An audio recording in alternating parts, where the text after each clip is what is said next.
ಎಲ್ಲ ಜಿಲ್ಲೆಗಳಲ್ಲಿ ಜಿಲ್ಲಾ ಮಟ್ಟದ್ದು ಫಂಕ್ಷನ್ಸ್ ಎಲ್ಲ ಆಯೋಜನೆ ಆಗಿದೆ. ಅದರಲ್ಲಿ ಆಯ್ಕೆಯಾಗಿ ಸೆಲೆಕ್ಟ್ ಆಗಿರೋರು ಹುಡುಗರು ಮತ್ತು ಗರ್ಲ್ಸ್ ಆ್ಯಂಡ್ ಬಾಯ್ಸ್, ಬಾಲಿಕರು ಮತ್ತು ಬಾಲಕರು ಎಲ್ಲ ರಾಜ್ಯ ಮಟ್ಟ ಪ್ರೋಗ್ರಾಮ್ಗೆ ನಮ್ಮ ಕಡೆ ಈಗ ಬರ್ತಾಯಿದ್ದಾರೆ, ನಾಳೆ ಮತ್ತು ನಾಳಿದ್ದು. ಅದು 7 ಬೇರೆ ಬೇರೆ ಸ್ಪರ್ಧೆಗಳಲ್ಲಿ ಅವರು ಭಾಗವಹಿಸ್ತಾರೆ. ಅದರಲ್ಲಿ ಆಯ್ಕೆ ಆಗಿದ್ದವರು ನಾವು ನಮ್ಮ ರಾಷ್ಟ್ರ ಮಟ್ಟಕ್ಕೆ ಪ್ರೋಗ್ರಾಮ್ದಲ್ಲಿ ಅವ್ರಿಗೆ ಆಯ್ಕೆ ಮಾಡಿ ಇಲ್ಲಿಂದ ಕಳಿಸ್ತೀವಿ. ಅದಕ್ಕೆ ಒಂದು ಸ್ಪೆಷಲಾಗಿ ತೀರ್ಪುಗಾರರು ಕೂಡ ನಮ್ಮ ಕಡೆ ನಿಯೋಜನೆ ಮಾಡಲಾಗಿದೆ ನಮ್ಮ ಕ್ರೀಡಾ ಇಲಾಖೆಯಿಂದ. ಸೊ ಅವರು ಕೂಡ ಈಗ ನಮ್ಮ ಕಡೆ ಬಂದಿದ್ದಾರೆ. ನಾಳೆ ನಮ್ಮ ಡಿಸ್ಟ್ರಿಕ್ಟ್ ಇನ್ಚಾರ್ಜ್ ಮಿನಿಸ್ಟರ್, ನಮ್ಮ principal secretary sports department, commissioner ಸಾಹೇಬ್ ಮತ್ತು ನಮ್ಮ ಇಲ್ಲಿ ಶಾಸಕರುಗಳು ಅವರು ಅಧ್ಯಕ್ಷತೆಯಲ್ಲಿ ನಾವು ನಾಳೆ ಪ್ರೋಗ್ರಾಮ್ ಎಲ್ಲ ಉದ್ಘಾಟನೆ ಮಾಡ್ತೀವಿ 11 ಗಂಟೆಗೆ ಬೆಳಗ್ಗೆ. ಉದ್ಘಾಟನೆ ಸಲುವಾಗಿ ನಾವು ಕೆಲವು ಕಲ್ಚರಲ್ ಪ್ರೋಗ್ರಾಮ್ಸ್ ಆಯೋಜನೆ ಮಾಡಿದ್ದೀವಿ. ಅದರಲ್ಲಿ ಕಲ್ಚರಲ್ ಅಂತ ಹೇಳೋಕ್ಕಿಂತ ಸ್ವಲ್ಪ ಯುವಕರಿಗೆ ಮತ್ತು ಈ ಪ್ರೋಗ್ರಾಮ್ಗೆ ಅನ್ವಯಿಸೋದ್ರ ಪ್ರಕಾರ ಸ್ವಲ್ಪ ಕರಾಟೆದು ಒಂದು ಪ್ರಾತ್ಯಕ್ಷಿಕೆ, ಆಮೇಲೆ ಮಲ್ಕಂಬದು ಪ್ರಾತ್ಯಕ್ಷಿಕೆ, ಜೊತೆಗೆ ಇದು ಭರತನಾಟ್ಯಮ್ದು ಒಂದು ಪ್ರೋಗ್ರಾಮ್ ಎಲ್ಲ ಆಯೋಜನೆ ಮಾಡಿದ್ದೀವಿ. ಎಲ್ಲ ತಮ್ಮ ಮುಖಾಂತರನೇ ಎಲ್ಲ ನಾವು ಯಾದಗಿರಿ ಜನರಿಗೆ ಮತ್ತು ವಿಶೇಷವಾಗಿ ಯುವಕರಿಗೆ ನಾಳೆ ಬೆಳಗ್ಗೆ 10 ಗಂಟೆಯಿಂದ ಈ ಪ್ರೋಗ್ರಾಮ್ ಶುರು ಆಗುತ್ತೆ. ಅದಕ್ಕೆ ಹೆಚ್ಚಿನ ಸಂಖ್ಯೆಯಿಂದ ಪಾಲ್ಗೊಂಡು ಪ್ರೋಗ್ರಾಮ್ದು ಒಂದು ಶೋಭೆ ತರೋದು ಮತ್ತು ಒಳ್ಳೆಯ ಸಹಭಾಗಿ ಮಾಡಿ ಈ ಪ್ರೋಗ್ರಾಮ್ ಎಲ್ಲ ಯಶಸ್ವಿ ಮಾಡೋಕ್ಕೆ ನಾವು ತಮ್ಮ ಮುಖಾಂತರ ಎಲ್ಲ ಮನವಿ ಎಲ್ಲ ಮಾಡ್ತೀವಿ ಅವ್ರಿಗೆ. ಇದರಲ್ಲಿ ನಾಳೆ ಮತ್ತು ನಾಳೆದ್ದು ನಾನು ಹೇಳಿದ ಪ್ರಕಾರ 7 ಬೇರೆ ಬೇರೆ ವೆನ್ಯೂಸಲ್ಲಿ ಪ್ರೋಗ್ರಾಮ್ಸ್ ಎಲ್ಲ ಆಯೋಜನೆ ಆಗ್ತದೆ. ಅದಕ್ಕೆ ನಾವು ಪಟ್ಟಿ ತಮಗೆ ಕೊಡ್ತೀವಿ. ಫಾರ್ ಎಕ್ಸಾಂಪಲ್ ಜನಪದ ನೃತ್ಯ 3ನೇ ಮತ್ತು 4ನೇ ತಾರೀಕಿಗೆ ಕಾಂಪಿಟೇಷನ್ ಆಗುತ್ತೆ. ಸೊ ನಾಳೆ 3 ಗಂಟೆಯಿಂದ ಆ ಫಂಕ್ಷನ್ ಎಲ್ಲ ನಾವು ಶುರು ಮಾಡ್ಬೋದು. ಯಾಕಂದರೆ ನಮ್ಮ ಪ್ಲಾನ್ ಏನೇ ಇನಾಗ್ರೇಷನ್ ಆದಮೇಲೆ ಅವ್ರಿಗೆ ಎಲ್ಲ ಊಟ ಎಲ್ಲ ಮಾಡಿಸ್ಬಿಟ್ಟು ಆಮೇಲೆ ಅವ್ರಿಗೆ ಚೇಂಜಿಂಗ್ ಎಲ್ಲ ಮಾಡೋಕ್ಕೆ ಸ್ವಲ್ಪ ಟೈಮ್ ಕೊಟ್ಟು ಪ್ರೋಗ್ರಾಮ್ ಶುರು ಮಾಡೋಣ. ಆಮೇಲೆ ಆಲ್ಮೋಸ್ಟ್ 6, 7, 8ವರೆಗೆ ನಾಳೆ ಏನೇನು ಇಷ್ಟು ಟೀಮ್ಸ್ ಎಲ್ಲ ಹೇಳಿದ್ದಾರೆ ಅವ್ರದ್ದು ಆಗುವವರೆಗೆ ನಾವು ಕಂಟಿನ್ಯೂ ಮಾಡ್ತೀವಿ. ಆಮೇಲೆ ನೆಕ್ಸ್ಟ್ ಡೇ ಬೆಳಗ್ಗೆ 9 ಗಂಟೆಯಿಂದ 2 ಗಂಟೆಗಂತೆ ಫೈನಲ್ ಆಗಿ ನಾವು ಮುಗಿಸ್ತೀವಿ. ಜನಪದ ಗೀತೆದು ಅದೇ ಥರನೇ ಇದೆ. 3ನೇ ಮತ್ತು 4ನೇ ತಾರೀಕಿಗೆ ಸೇಮ್ ಟೈಮಿಂಗ್ಗೆ ಅದೇ ಕೂಡ ನಡೆಯುತ್ತೆ. ಸೊ ಅದೇ ಬೇರೆ ಬೇರೆ ಬೇರೆ ಸ್ಥಳಗಳು ಇದೆ. ಈಗ ಜನಪದ ನೃತ್ಯ ಜಿಲ್ಲಾ ಕ್ರೀಡಾಂಗಣದಲ್ಲಿ ಆಗ್ತಾಯಿದೆ. ಸರ್ಕಾರಿ ಪದವಿ ಕಾಲೇಜ್ ಸಭಾಂಗಣದಲ್ಲಿ ಜನಪದ ಗೀತೆ ಆಗ್ತಾಯಿದೆ. ಆಮೇಲೆ ಚಿತ್ರಕಲೆ ಸ್ಪರ್ಧೆ ನಮ್ಮೊಂದು ಪ್ರೈವೇಟ್ ಸ್ಥಾನ ತಗೊಂಡಿದ್ದೀವಿ, ವಿದ್ಯಾಮಂಗಳ ಕಾರ್ಯಾಲಯ ಅಂತ, ಅಲ್ಲಿ ಮಾಡ್ತಾಯಿದ್ದೀವಿ. ನಾಳೆ 3ನೇ ತಾರೀಕಿಗೆ ಮಧ್ಯಾಹ್ನ 3ರಿಂದ 4ವರೆಗೆ. ಆಮೇಲೆ ಕಥೆದು ಆಮೇಲೆ ಎಲ್ಲ ಪೇಂಟಿಂಗು, ವಿಜ್ಞಾನ ಮೇಳೆ ಎಲ್ಲ ಇದು ಬೇರೆ ಬೇರೆ ನಾವು ಈಗ ತಮಗೆ ಇವೆಲ್ಲ ಶೇರ್ ಮಾಡ್ತೀವಿ ಎಲ್ಲ ಡೀಟೇಲ್ಸ್. ಇದರಲ್ಲಿ ಆಲ್ಮೋಸ್ಟ್ 1000 ವಿದ್ಯಾರ್ಥಿಗಳು ಭಾಗವಹಿಸ್ತಾ ಇದ್ದಾರೆ.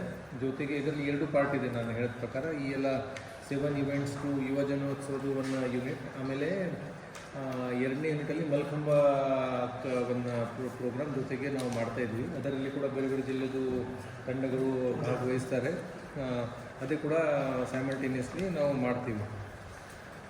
ಇದರಲ್ಲಿ ನಾನು ಹೇಳಿದ ಪ್ರಕಾರ ಇಲ್ಲಿ ಆಯ್ಕೆ ಆಗಿರೋರು ರಾಷ್ಟ್ರಮಟ್ಟಕ್ಕೆಲ್ಲ ಹೋಗ್ತಾರೆ. ಇದಕ್ಕೆ ವೈಯಕ್ತಿಕ ಸ್ಪರ್ಧೆ ಮತ್ತು ಗುಂಪು ಸ್ಪರ್ಧೆಯಲ್ಲಿ ಬೇರೆ ಬೇರೆ ಪಾರಿತೋಷಿಕಗಳು ಇದ್ದಾವೆ. ಪ್ರಥಮ ಇರೋರಿಗೆ 15,000 ಮತ್ತು ಗುಂಪು ಸ್ಪರ್ಧೆಯಲ್ಲಿ ಪ್ರಥಮ ಆಗಿರೋರಿಗೆ 25,000 ಆ ಥರ ಎಲ್ಲ ಇದೆ. ದ್ವಿತೀಯಗೆ 10,000, ಗುಂಪದಲ್ಲಿ 15,000, ತೃತೀಯಗೆ ವೈಯಕ್ತಿಕ 5,000, ಗುಂಪದಲ್ಲಿ 10,000 ಆ ಥರ ಎಲ್ಲ ಕೂಡ ಇದೆ. ಈ ಮಕ್ಕಳು ಎಲ್ಲ ಏನು ಬರ್ತಾಯಿದ್ದಾರೆ ಅವ್ರಿಗೆ ನಾವು ಬೇರೆ ಬೇರೆ ಜಿಲ್ಲೆಯಿಂದ ಬರ್ತಾಯಿದೆ. ಅವ್ರದ್ದು ಟ್ರಾವೆಲಿಂಗ್ ಇಟಿನರಿ ನಾವು ತೊಗೊಂಡಿದ್ದೀವಿ. ಅವರು ಬೇರೆ ಬೇರೆ ಹಾಸ್ಟೆಲ್ಸಲ್ಲಿ ಅವ್ರಿಗೆ ವ್ಯವಸ್ಥೆ ಎಲ್ಲ ಮಾಡಿದ್ದೀವಿ ಆಲ್ರೆಡಿ. ಅಲ್ಲಿ ಊಟ ಎಲ್ಲ ವ್ಯವಸ್ಥೆ ಅವ್ರದ್ದು ಇದೆ. ಬಸ್ ವ್ಯವಸ್ಥೆ ಎಲ್ಲ ಬೇರೆ ಅವ್ರಿಗೆ ಭಾಗವಹಿಸಲಿಕ್ಕೆ ಬರೋದು ಹೋಗೋದು ಎಲ್ಲ ವಿಷಯಗಳು ನಾವು ನೋಡ್ಕೊಳ್ತಾ ಇದ್ದೀವಿ. ಜೊತೆಗೆ ನಾವು ಸ್ವಲ್ಪ ಅಡ್ವೆಂಚರ್ ಇವೆಂಟ್ಸ್ ಕೂಡ ಮಾಡಿದ್ದೀವಿ. ಅದರಲ್ಲಿ 2 ಈಗ ಸ್ಟೇಟಿಂದ ಸ್ಯಾಂಕ್ಷನ್ ಆಗಿರೋದು. ಒಂದಂದರೆ ರಾಕ್ ಕ್ಲೈಂಬಿಂಗ್, ಆಮೇಲೆ ಒಂದು ಏನಂದರೆ ಸ್ಕೂಬಾ ಡೈವಿಂಗ್ ಅಂತ. ಸ್ಕೂಬಾ ಡೈವಿಂಗು ನಾಳೆಯಿಂದ 80 ಜನ ಆಲ್ರೆಡಿ ಆನ್ಲೈನಲ್ಲಿ ರಿಜಿಸ್ಟರ್ ಮಾಡಿದ್ದಾರೆ. ಅದು ಸ್ಕೂಬಾ ಡೈವಿಂಗ್ ಈವೆಂಟ್ ನಮ್ಮ ಸ್ವಿಮ್ಮಿಂಗ್ ಪೂಲಲ್ಲಿ, ಜಿಲ್ಲಾ ಕ್ರೀಡಾಂಗಣದಲ್ಲಿ ಸ್ವಿಮ್ಮಿಂಗ್ ಪೂಲಲ್ಲಿ ನಾಳೆಯಿಂದ ಶುರುವಾಗುತ್ತೆ. ತಾವೆಲ್ಲರಿಗೂ ನಾವು ಈ ಸಭೆ ಮುಖಾಂತರ ಆಹ್ವಾನ ಮಾಡ್ತಾಯಿದ್ದೀವಿ. ತಾವು ಕೂಡ ಬಂದೆಲ್ಲ ಸಹಭಾಗಿ ಆಗಬೇಕು. ಟೈಮಿಂಗ್ಸ್ ಎಲ್ಲ ಸ್ವಲ್ಪ ರಾಜು ಜೊತೆಗೆ ನಾವು ಡಿಸ್ಕಸ್ ಮಾಡಿದ್ದೀವಿ. ಯಾಕಂದರೆ ತಾವು ಕೂಡ ಬೆಳಗ್ಗೆ ಆ ಪ್ರೋಗ್ರಾಮ್ಗೆ ಕವರ್ ಮಾಡೋಕ್ಕೆ ಬರಬೇಕು ಅಂದರೆ ಬೆಳಗ್ಗೆ ಚಳಿ ಇರುತ್ತೆ, ಯಾವ ಥರನೂ ಮಾಡೋಣ ಸ್ವಲ್ಪ ಡಿಸ್ಕಸ್ ಮಾಡಿ ರಾಜು ಜೊತೆಗೆ ಫೈನಲೈಸ್ ಮಾಡ್ಬೋದು. ನಾವು ಇದೇ ಜವಾಬ್ದಾರಿ ತುಂಬ ವಾರ್ತಾ ಇಲಾಖೆ ಮತ್ತು ಪ್ರವಾಸೋದ್ಯಮ ಇಲಾಖೆ ಅಧಿಕಾರಿಗಳಿಗೆ ಕೊಟ್ಟಿದ್ದೀವಿ. ತಮ್ಮ ಜೊತೆಗೆ ಮಾಡೋಕ್ಕೆ ಆಗಿಲ್ಲ, ಬಟ್ ಮುಂದೆ ಮತ್ತೆ ನಮಗೆ ಒಂದು ಏನಾದರೂ 5-6 ದಿನಗೋಸ್ಕರ ಕಳಿಸಿ ಅಂತ. ಸೊ ಅದು ಕೂಡ ಒಂದು ನಿರೀಕ್ಷೆಯಲ್ಲಿ ಇದ್ದೀವಿ ನಾವು. ಇದರಲ್ಲಿ ಮತ್ತೆ ಹೇಳೋದು ಬೇಸಿಕಲಿ ಏನೂ ಇಲ್ಲ. ತಾವೇನಾದರೂ ಇದ್ದರೆ ಕೇಳಿ. ಉಳಿದ ಕಾಂಪಿಟೇಷನ್ಸ್ 90 ಮಿನಿಟ್ಸ್ ಇರುತ್ತೆ. ಅಂದರೆ ಡ್ರಾಯಿಂಗ್ ಆಗಲಿ, ಸ್ಟೋರಿ ರೈಟಿಂಗ್ ಆಗಲಿ, ದಿಸ್ ಈಸ್ ಓನ್ಲಿ 90 ಮಿನಿಟ್ಸ್. ನಾವು 3 to 5 ಮುಕ್ತಾಯ ಆಗುತ್ತೆ. ತಾವು ಹೋಗೋದಾದರೆ ಆ ಟೈಮಲ್ಲಿ ಅಲ್ಲಿ ಕವರೇಜ್ ಮಾಡ್ಕೊಬೋದು ಸರ್. ಆಮೇಲೆ ಹೋಗಿ ಅಲ್ಲಿ ಸ್ಪರ್ಧೆ ಇಲ್ಲ ಮಾಡೋದು. ಸೊ ಹಾಗಾಗಿ ಮೊದಲೇ we have not told is that ಒಂದು ರಾಕ್ ಕ್ಲೈಂಬಿಂಗ್ ಮತ್ತು ಸ್ಕೂಬಾ ಡೈವಿಂಗ್ ಮಾಡ್ತಾ ಇದ್ದಾರೆ, ತಮ್ಮ ಗಮನಕ್ಕೆ ಬಂದಿದೆ ಸರ್. ಇದ್ರ ಬಿಟ್ಟರೆ ನಾಳೆ tomorrow is the world disable day. So we have one visually impaired girl who is going to climb the forts. There's a very hard route which we had set up in 2015. Adadmele it has been climbed only once by a very strong boy before. Now we have the national coach who is coaching her and her. Both of them, they are here, sir. They've just done that preliminary work today in the morning. And tomorrow will be her first ascent. So what time? This will be at 7:30, sir. Between 7:30 and 9. Ambedkar circle ಹತ್ರ ಬಂದು sir right ತೊಗೊಂಡ್ರೆ it is visible even from the park, the lake ಪಾರ್ಕಿಂದನೇ visible ಇದೆ. If you have binocular, ಆ Ambedkar park ಹತ್ರ ಬಂದುಬಿಟ್ಟು right side ಬಂದುಬಿಟ್ರೆ ಕೆಳಗಡೆಯಿಂದ ರೋಡಿಂದನೇ ಅವ್ರಿಗೆ ಫುಟೇಜಸ್ ಸಿಗುತ್ತೆ. And it will be a fantastic thing. They can cover it up, sir. She climbed for about the entire thing, because it is not just one climb and coming down. It is a multi-pitch, which means both of them will go, then the second person will go, then that girl will belay the other person, again he will go up like a caterpillar and go up and they finish and they come from that side.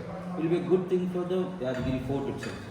So that's the videography 20 seconds WhatsApp. That 10 seconds.